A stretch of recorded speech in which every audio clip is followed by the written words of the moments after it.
Psychopaths and sociopaths are one of the most interesting parts of our society, and for good reason.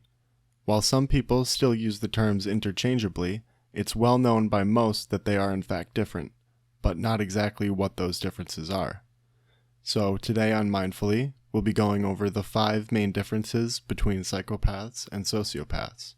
First of all, a sociopath is someone who has been diagnosed with Antisocial Personality Disorder, while a psychopath describes a set of behavior and characteristics which are not the same, though they can overlap.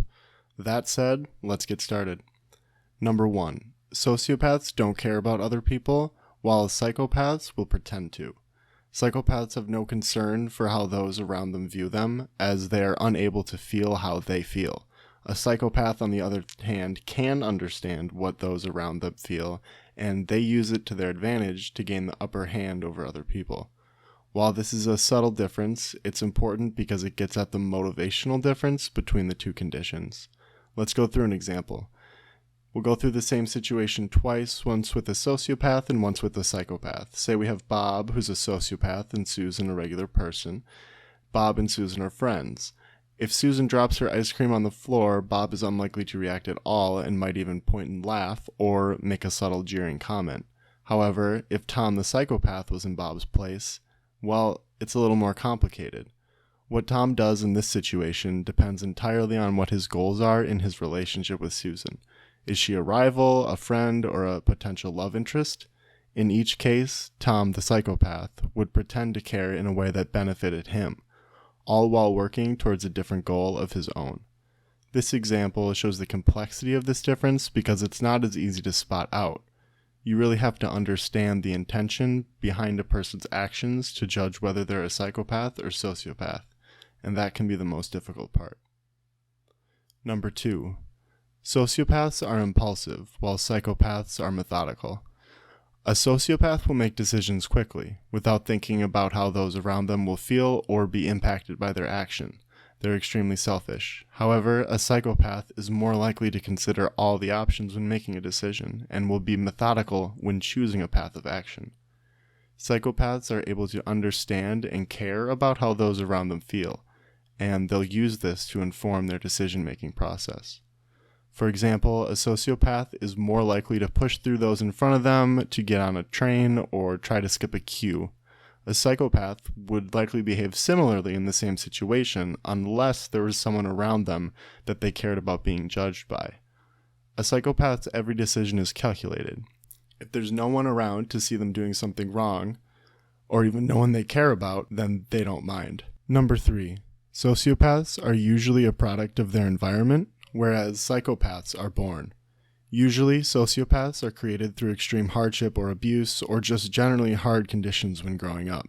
There are a lot of things that can play into whether or not someone will become a sociopath, but generally, the environment they're in plays a much larger role. However, psychopaths are usually born. There won't necessarily be an abusive backstory behind every psychopath, though that may be the case for those who do end up acting out on their psychopathic tendencies. This one doesn't really require an example, as I'm pretty sure everyone out there knows someone who's a product of their environment in some way or others. Take that to the extreme, and you have the formation process of sociopaths. Number 4. Sociopaths often seem more unstable, while psychopaths seem stable. Again, this is a product of the fact that sociopaths do not care about others' feelings, and are therefore unwilling or unable to perceive how their actions will be seen by others. This leads to more unstable behavior because they have no reason to ground their behavior in reality. If there's no feelings other than their own, why consider any behavior at all?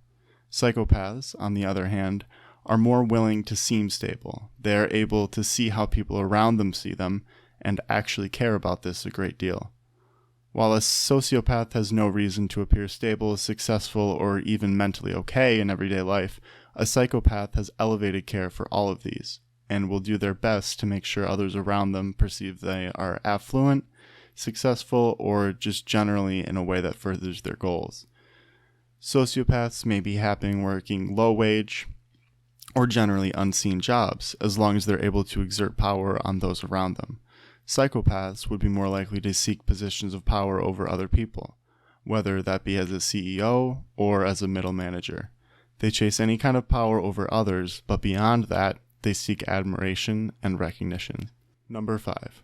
Sociopathy can be diagnosed, while psychopathy cannot. Sociopathy is a diagnosable condition as Antisocial Personality Disorder, or APD. Psychopathy, in contrast, describes a set of traits and behaviors, some of which we've gone over in this video. One important thing to note, however, is that sometimes someone with APD can be a psychopath.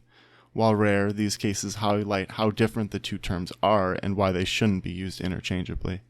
Thanks for watching today, guys. If there's anything you think I missed, please let me know in the comments. If you've dealt with someone who you thought was a sociopath or psychopath before, let me know in the comments as well.